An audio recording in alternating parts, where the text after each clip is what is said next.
오늘 요한복음 서론에 대한 말씀을 이어갑니다. 오늘로써 요한복음 서론에 대한 이야기는 마무리합니다.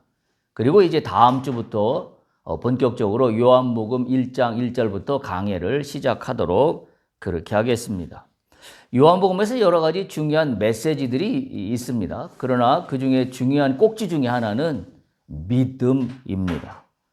요한복음에서는 믿음을 어떻게 이야기하고 있을까요? 물론 성경 전체의 이야기가 믿음입니다. 그래서 우리가 분명히 교정해야 되는 것은 믿음은 내가 어떻게 하는 게 아니라는 사실을 우리가 기억해야 합니다. 내가 주인이 아닙니다. 세상에서의 믿음이라는 개념은 내가 주인이 되어서 내가 주관적으로 무엇인가를 갖고 가는 게 믿음이라고 이야기합니다. 성경은 그건 믿음이 아닙니다. 하나님이 주시는 게 믿음입니다. 하나님이 주시는 믿음을 통하여 나는 그것을 믿음의 행위를 할 뿐이에요. 내가 무엇인가를 가져서 행위를 하는 게 믿음이 아니라 하나님이 나에게 믿음을 주셔서 그걸로 믿음대로 행하는 겁니다. 전혀 다른 관점이에요. 그런데 이 개념을 모르는 그리스도인들이 너무나 많습니다. 세상적인 관점이죠. 내가 심지를 굳게 하는 게 믿음이라고 생각하는 사람들이 아마 10이면 8 이상 될 겁니다. 그거는 믿음의 성경의 이야기하고는 다른 이야기입니다. 따라서 우리가 이 믿음이라는 것은 요한복음에서도 강조하고 있는 중요한 꼭지점인데 오늘 그 믿음의 이야기를 마무리하면서 요한복음 서론에 대한 이야기를 마치려고 합니다. 따라서 오늘 드리는 이 믿음의 이야기를 기억하셨다가 요한복음 강해를 시작하면서 1장부터 21장까지 전체의 내용을 보는 가운데 이 프리즘으로 요한복음을 바라볼 수 있어야 합니다. 대부분 많은 사람들에게 그와 같은 관점의 훈련이 없이 믿음이 무엇입니까? 라고 물어본다면 참으로 답을 하기가 주저하는 분들이 상당히 의외로 많을 거라고 저는 생각을 합니다. 우리가 믿음이라는 건 너무나 당연히 받아들이는 알고 있는 단어임에도 불구하고 믿음이 무엇인지요? 어떻게 생각하는지 저에게 설명해 주세요 라고 한다면 무슨 말을 해야 될지 잘 모를 겁니다. 그게 우리의 실체예요. 내가 병을 낫게 해달라고 해서 병을 낫는 게 믿음이라고 이야기하는 사람들도 있을 것이고 내가 어려움에 있을 때 마음에 평안을 주는 것이 믿음이라고 이야기하는 사람도 있을 것이고 여러 사람마다 각자가 느끼는 믿음의 정도가 있습니다.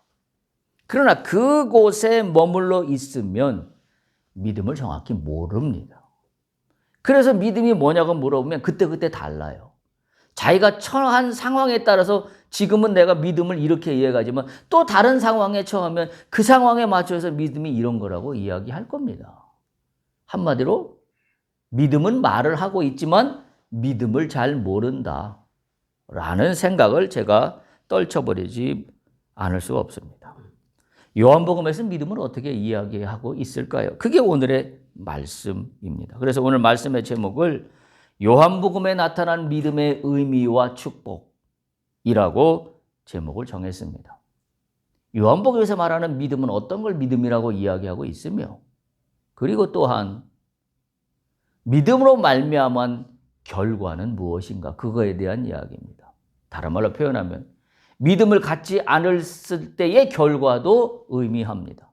또 한 가지는 믿음을 가졌을 때의 결과 의미입니다. 천차만별로 달라지게 됩니다. 이미 요한복음 서론을 시작하면서 말씀드린 것처럼 요한복음의 주제 중에 주제는 예수 그리스도라고 그랬어요. 예수 그리스도가 누구예요? 요한복음에서 얘기하는 예수 그리스도는 첫 번째 하나님의 아들입니다. 두 번째 예수 그리스도는 누구예요? 참 하나님이십니다. 그걸 요한복음은 특별히 강조하고 있습니다. 그리고 예수 그리스도는 누구냐면 메시아입니다. 우리가 요한복음에서 믿음이라고 이야기할 때 이 큰 세 가지의 카테고리 속에서 믿음을 이야기하고 있습니다. 첫 번째, 예수는 메시아입니다. 두 번째, 예수는 하나님의 아들입니다. 세 번째, 예수는 참 하나님 그분이십니다. 이것을 믿는 게 믿음이에요. 그리고 이 믿는 믿음으로 내 삶을 영위해 나가는 것이 믿음의 삶입니다. 머리로 지식으로 예수님은 참 하나님이요, 예수님은 메시아요, 예수님은 하나님의 아들이라고 이해하는 게 믿음이 아니라 예수님께서 메시아요, 하나님의 아들이요, 또 참 하나님이라고 믿는다면 그것이 어떻게 되어야 돼요? 우리 삶 속에 녹아야 돼요. 그게 믿음이에요.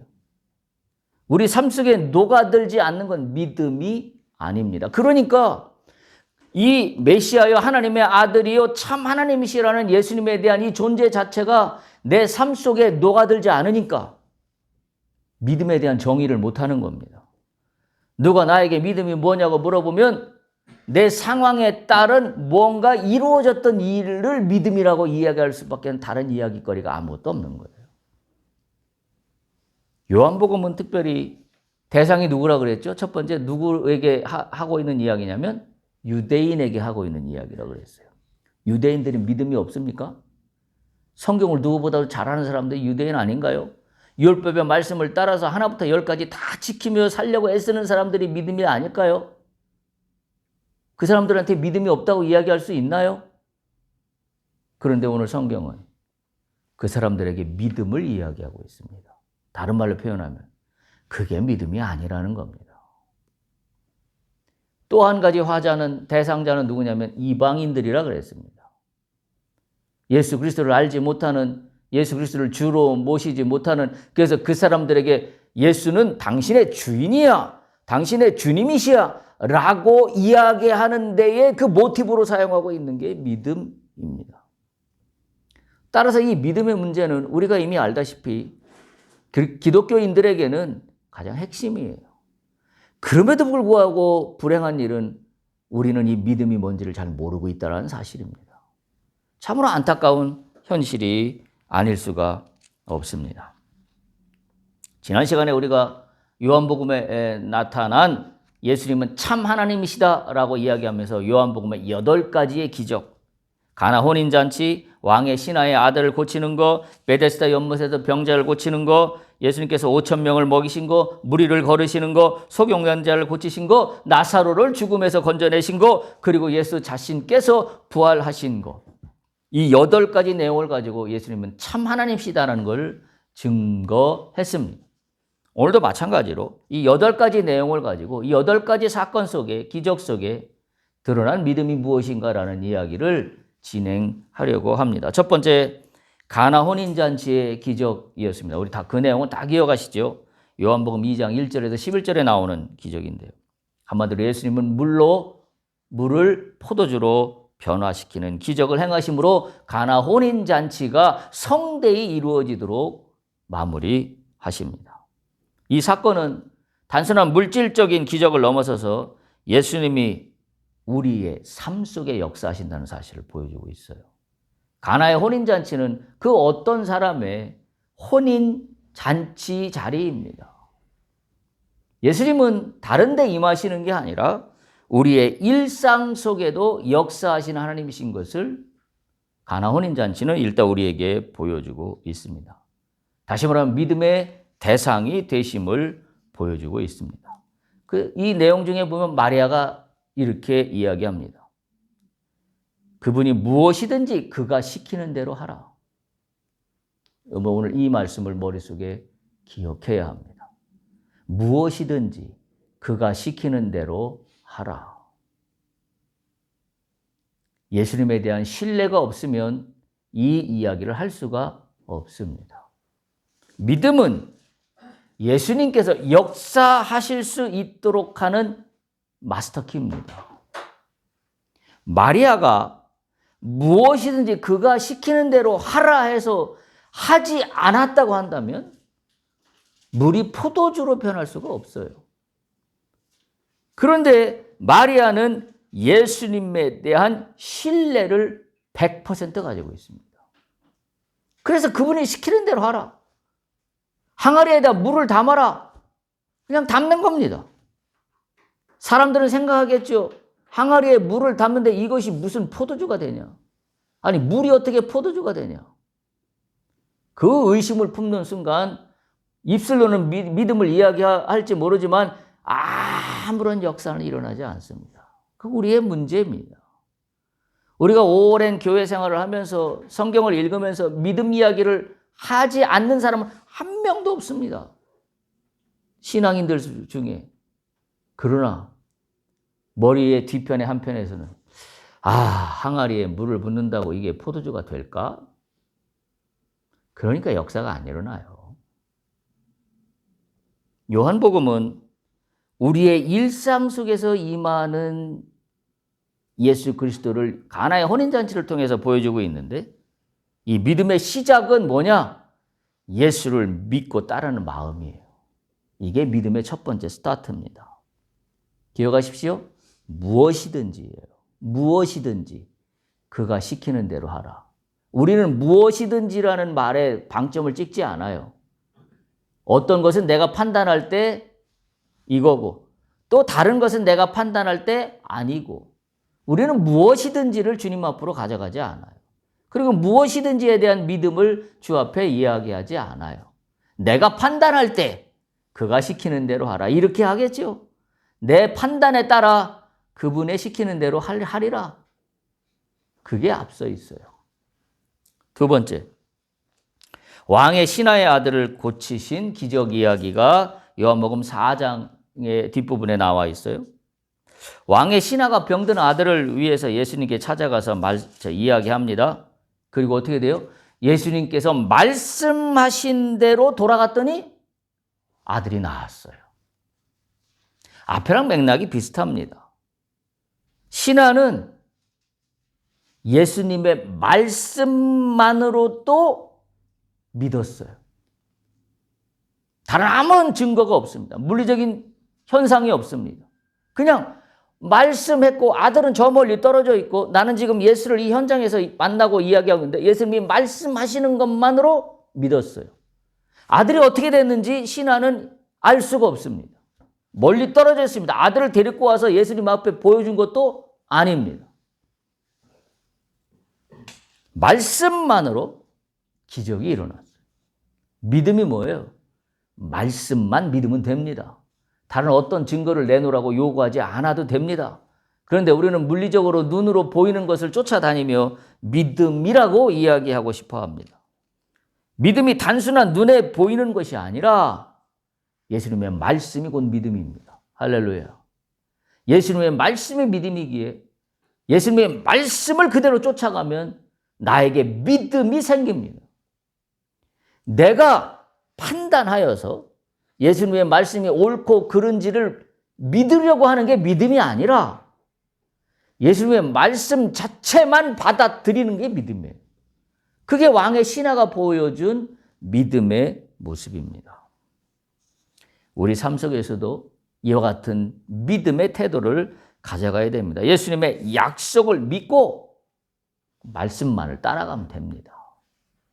우리는 거기에 자꾸 무엇인가를 첨가하고 빼려고 하는 게 우리의 문제 중에 문제입니다. 우리가 즉각적인 증거를 보지 못한다고 할지라도 분명히 역사하신다. 왜? 주께서 말씀하셨기 때문에. 그게 믿음입니다. 믿음은 보이지 않는 것을 믿는 확신이고 이 확신은 어디서 나옵니까? 예수님의 말씀을 말씀 자체로 믿을 때에 확신이 나옵니다. 요한복음은 이 기적을 통하여 우리에게 이 믿음을 이야기하고 있습니다. 따라서 우리는 말씀을 받았으면 그 말씀대로 순종하면 됩니다. 그게 믿음이에요.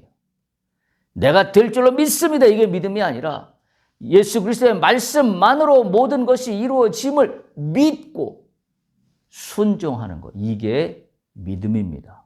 그러니까 이런 체험이 없으니까 믿음이 뭐냐고 물어보면 자신의 상황에 따른 이야기밖에 할 게 없어요. 뭐가 어려운 문제가 있었는데 기도해서 나왔습니다. 그걸 자신의 믿음이라고 생각합니다. 우리 자녀가 내가 자신이 원하는 좋은 대학에 입학했습니다. 그게 믿음의 결과라고 이야기해요. 아닙니다.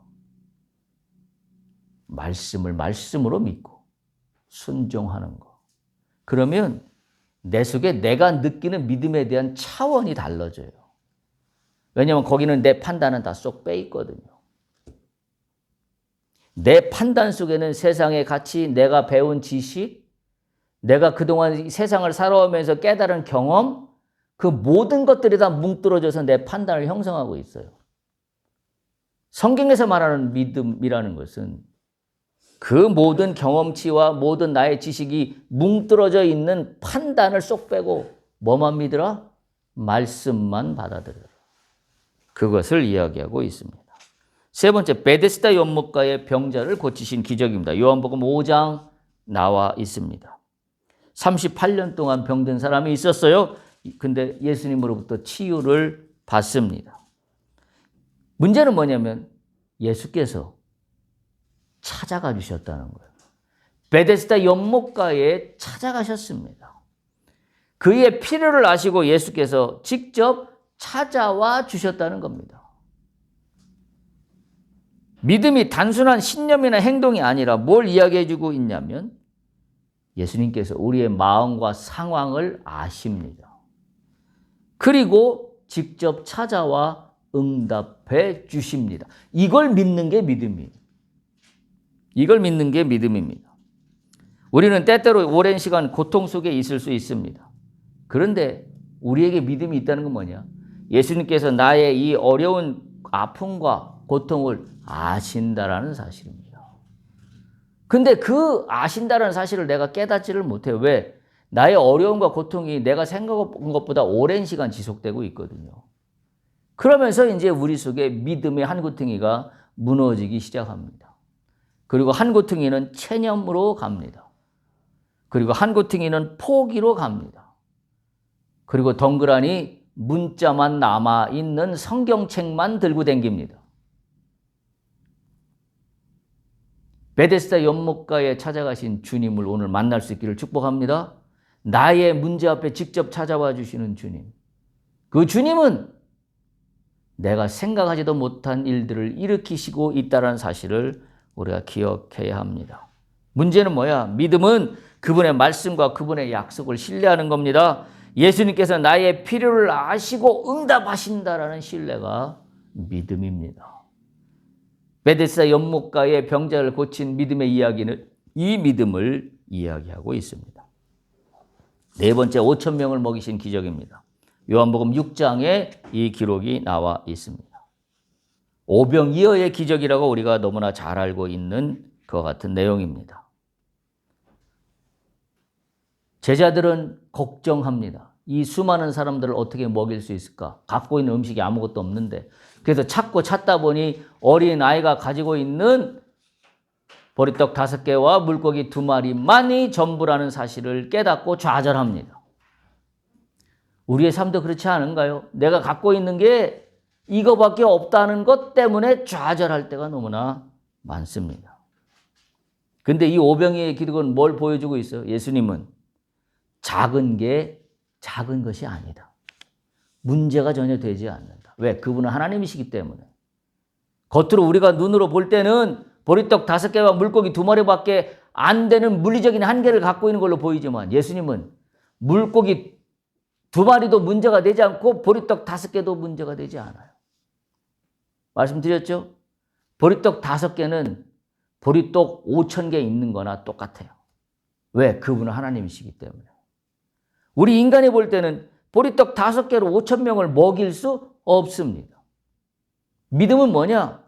내가 갖고 있는 보리떡 5개밖에 없지만 예수님은 참 하나님이시기 때문에 내가 갖고 있는 보리떡 5개는 그분이 보실 때는 5개가 아니다라는 사실이에요. 그걸 깨달아야 돼요. 근데 우리는 항상 어디에 갇혀 있어요? 내가 갖고 있는 한계에 갇혀 있습니다. 그리고 이 한계를 나의 전부로 여깁니다. 그러니 여기서 무슨 역사가 일어납니까? 제자들의 모습하고 똑같죠. 주님, 지금 다 샅샅이 뒤졌는데 어린아이가 갖고 있는 보리떡 5개와 물고기 2마리밖에 없습니다. 이거 갖고 어찌하오리까? 지금 바깥에는 날도 저물어서 물건을 구할 수 있는 장터도 아무것도 없습니다. 이거 모두 어떻게 해야 됩니까? 제자들은 믿음이 없습니다. 제자들은 뭘 몰랐어요? 그분이 하나님이시라는 사실을 몰랐어요. 그냥 우리가 똑같은 인간이라고 생각했어요. 그래서 예수님도 우리 인간처럼 한계 속에 갇혀 있는 사람이라고 생각했어요. 아니, 한계 속에 갇혀 있는 하나님 아들? 한계 속에 갇혀 있는 신? 뭐 이렇게 생각했던 것 같아요. 우리도 그렇게 생각하고 있지 않나요? 주님, 나에게 보리떡 5개와 물고기 2마리밖에 없는데 내가 뭘 할 수 있습니까?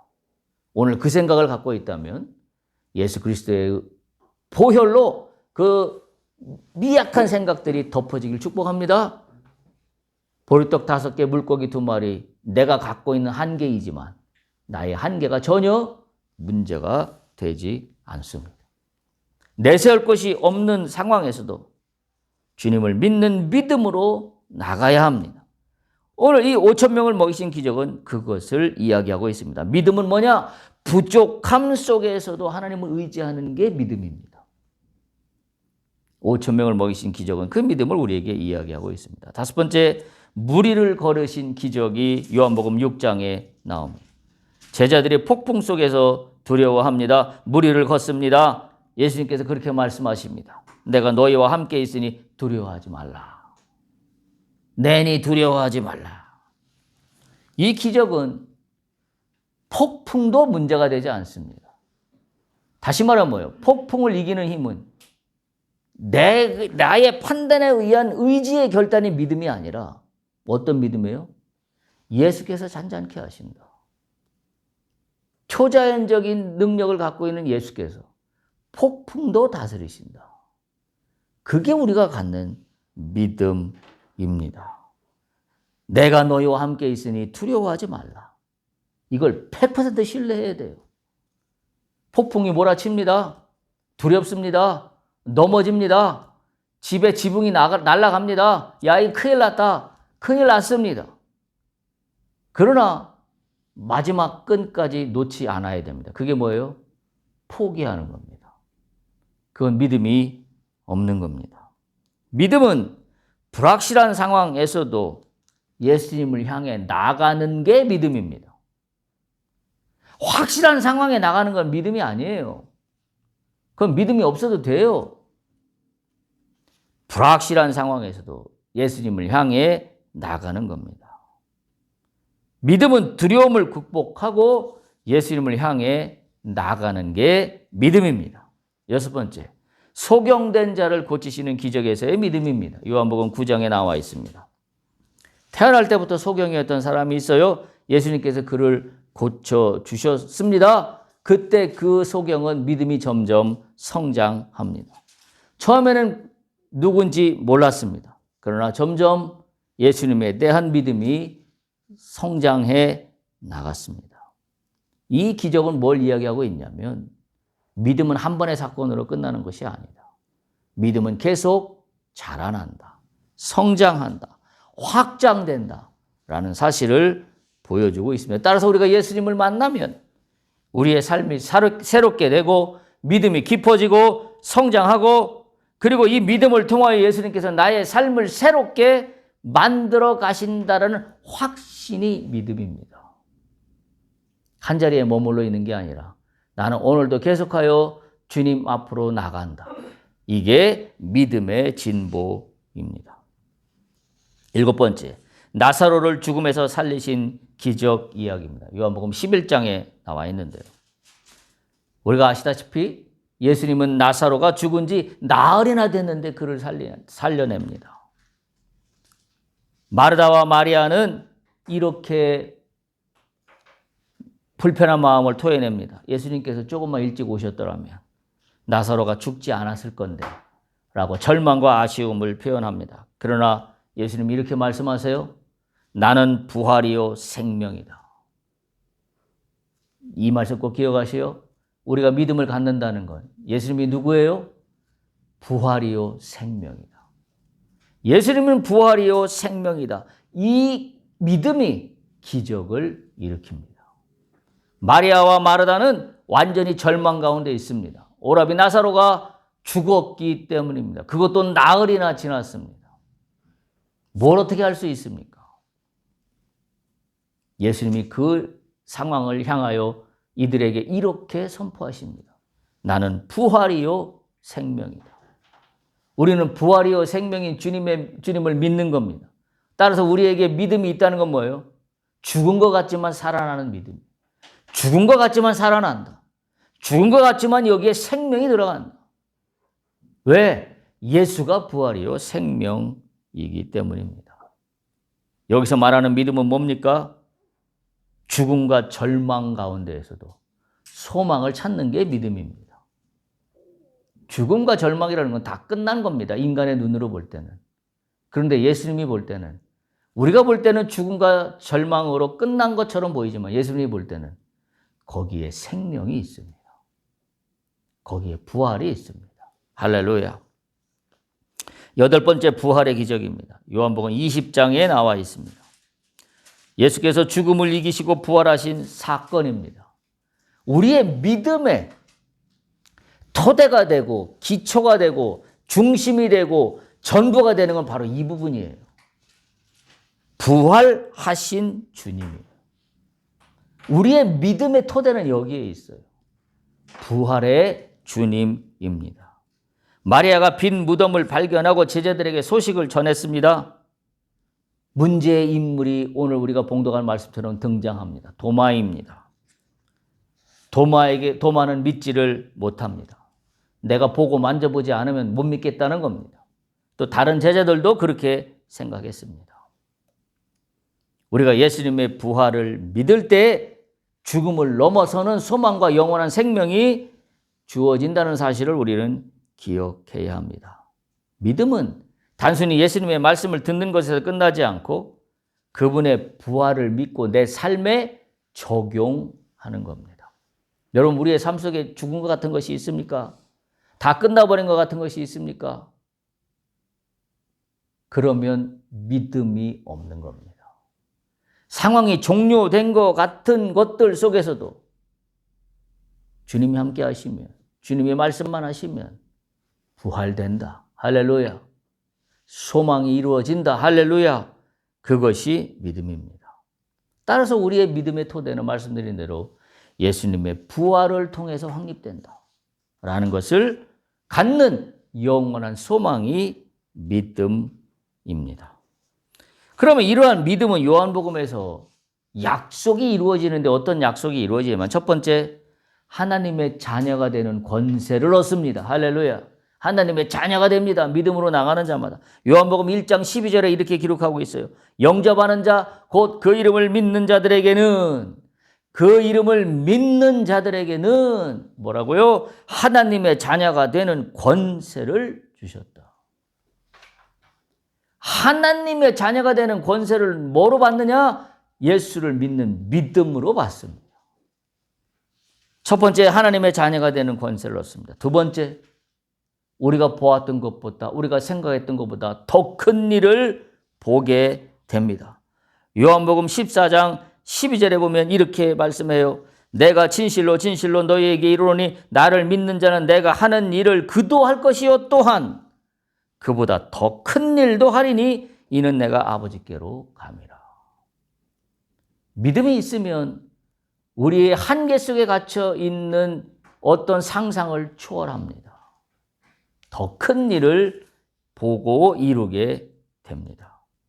세 번째, 요한복음에서 믿음이 있으면 예수께서 구주인 것을 알게 됩니다. 요한복음 4장 41절에 보면 이렇게 기록하고 있습니다.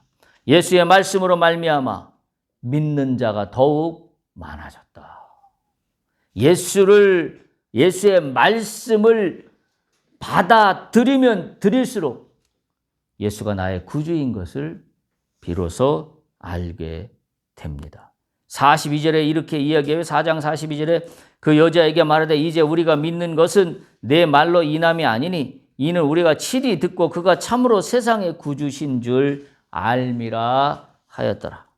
네 번째, 요한복음에 나타난 믿음의 축복은 뭐냐면 죽은 자가 살아납니다. 요한복음 4장 48절에서 50절입니다. 49절 신하가 이르되 주여 내 아이가 죽기 전에 내려오소서. 50절 예수께서 이르시되 가라 네 아들이 살아있다 하시니 그 사람이 예수께서 하신 말씀을 믿고 가더라. 죽은 자가 살아납니다. 여섯 번째, 믿음이 있으면 주어지는 축복은 예수님의 참 제자가 됩니다. 우리가 어떻게 예수님의 제자가 될까? 오늘날 믿음이 있으면 됩니다. 요한복음 8장 31절에 보면 이렇게 기록하고 있습니다. 그러므로 예수께서 자기를 믿은 유대인들에게 이르시되 너희가 내 말에 거하면 참으로 내 제자가 되리라. 제자가 됩니다. 여섯 번째, 요한복음에서 믿음이 있으면 주어지는 축복은 예수 이름으로 구하는 그 무엇이든지 이루어집니다. 요한복음 14장 13절 14절에 기록하고 있습니다. 너희가 내 이름으로 무엇을 구하든지 내가 행하리니 이는 아버지로 하여금 아들로 말미암아 영광을 받으시게 하려 함이라. 예수님께서 왜 우리가 구하는 걸 이루어 주셔요? 나에게 영광을 주려고? 아니에요. 그 일을 통하여 아버지께 영광을 받으시게 하기 위함이라. 14절 내 이름으로 무엇이든지 내게 구하면 내가 행하리라. 할렐루야. 그런데 믿지 않는 자들은 믿는 자들과는 전혀 다른 결과를 가져옵니다. 요한복음은 이 또한 이야기하고 있습니다. 믿음이 없으면 갖고 오는 결과. 첫 번째, 죄 때문에 죽게 됩니다. 요한복음 8장 24절입니다. 그러므로 내가 너희에게 말하기를 너희가 너희 죄 가운데서 죽으리라 하였노라.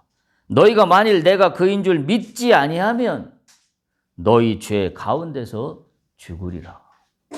따라서 믿음은 없어도 그만인 게 아니라 없으면 죽는 겁니다. 없으면 어디에 죽어요? 죄 가운데서 죽게 됩니다. 두 번째, 믿음이 없으면 예수님의 양이 아닙니다. 요한복음 10장 25절에서 27절에 나와 있는데 요한복음 10장 26절 보면 이렇게 기록하고 있습니다. 너희가 내 양이 아니므로 믿지 아니하는도다. 예수님의 양이 아닙니다. 27절 내 양은 내 음성을 들으며 나는 그들을 알며 그들은 나를 따르느니라. 양은 주인의 음성을 알아듣습니다. 그렇죠? 우리가 텔레비전 다큐멘터리 같은 걸 보면 주인이 무슨 신호를 보내면 양들이 뭐 밥 먹으러 옵니다. 네, 뭐 휘파람을 불든지 뭘 뜯으든지 하면 양들이 밥 먹으러 모여들어요. 양은 주인의 음성을 알아듣습니다. 믿음이 없으면 예수가 나의 구주이신 것을 모르기 때문에 그분이 나를 부르는 소리를 듣지 못해요.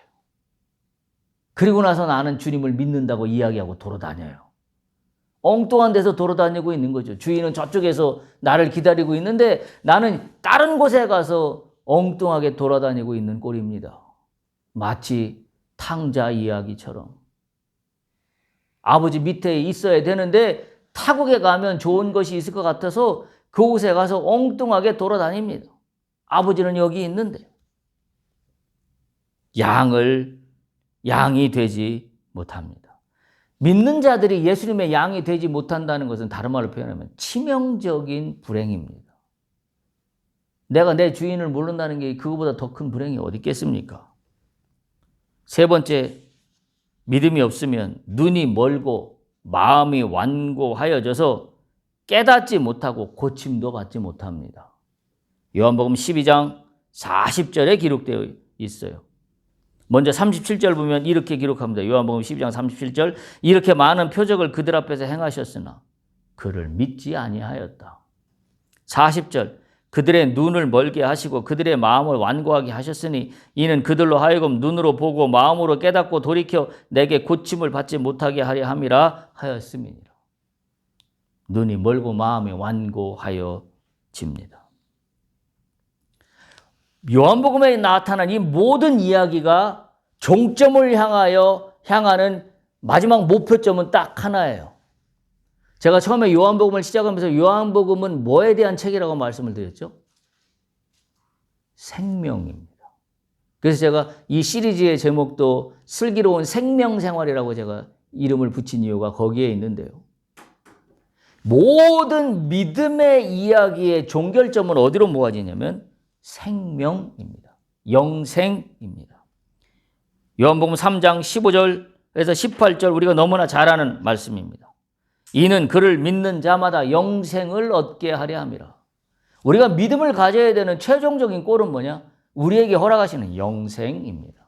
우리는 그곳으로 향하여 달려가고 있는 이 땅의 나그네들이라는 사실을 기억해야 됩니다. 그래서 우리가 너무나 잘 아는 유명한 요한복음 3장 16절이 나오는 거예요. 하나님이 세상을 이처럼 사랑하사 독생자를 주셨으니 이는 그를 믿는 자마다 멸망치 않고 영생을 얻게 하려 하심이라. 할렐루야. 요한복음 6장 47절 48절도 비슷한 이야기가 나와요. 진실로 진실로 너에게 이르노니 믿는 자는 영생을 가졌다. 믿는 자는 영생을 가졌다. 48절 내가 곧 생명의 떡이니라. 요한복음 5장 24절도 마찬가지예요. 내가 진실로 진실로 너에게 이르노니 내 말을 듣고 또 나 보내신 이를 믿는 자는 영생을 얻었고 심판에 이르지 아니하나니 사망에서 생명으로 옮겼느니라. 할렐루야. 우리가 믿음이 있으면 우리의 이 땅에서의 삶과 하늘나라에 나가서의 삶이 어디서 어디로 옮겨졌다고요? 사망에서 생명으로 옮겨집니다. 이건 내가 옮긴 게 아니라 주께서 나를 그렇게 옮겨주십니다. 요한복음 11장 25절 26절 예수께서 이르시되 나는 부활이요 생명이니 나를 믿는 자는 죽어도 살겠고 무릇 살아서 믿는 자는 영원히 죽지 아니하리라. 그러면서 물어보세요. 이것을 네가 믿느냐? 아멘으로 화답할 수 있는 우리 모두가 되기를 축복합니다. 사망에서 생명으로 옮기신 주님이시기 때문입니다. 결국 이러한 믿음에 대한 우리의 영적 태도는 도마와 같이 되지 않아야 됩니다. 도마는 믿음을 보았기 때문에 믿는다고 했습니다. 만져보아야 알겠다고 이야기했습니다. 그런데 앞에 8개 기적에서 나온 이야기들을 보면 말씀만 듣고 될 줄로 믿었습니다. 도마가 아닌 이방 신하와의 차이가 이렇게 큽니다. 예수를 늘 쫓아다녔던 도마는 믿어야 봐야 믿겠다고 이야기하고 있지만 앞에 8개 기적 속에 나타나는 사람들의 이야기는 주께서 그렇게 하시는 줄로만 그냥 믿습니다. 말씀만 믿습니다. 요한복음 20장 25절 보세요.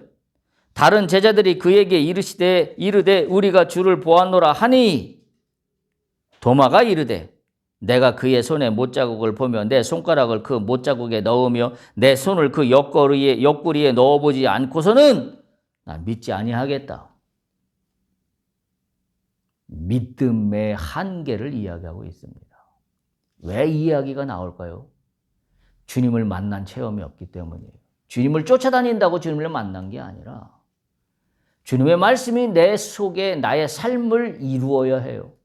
그리고 그 말씀이 내 삶에 적용이 되어야 되는데 주님은 쫓아다녔지만 주님의 말씀이 내 속에 들어오지 않았고 내 속에 들어오지 않은 그 말씀은 그저 나와 상관없는 말씀으로 존재하고 있었기 때문입니다.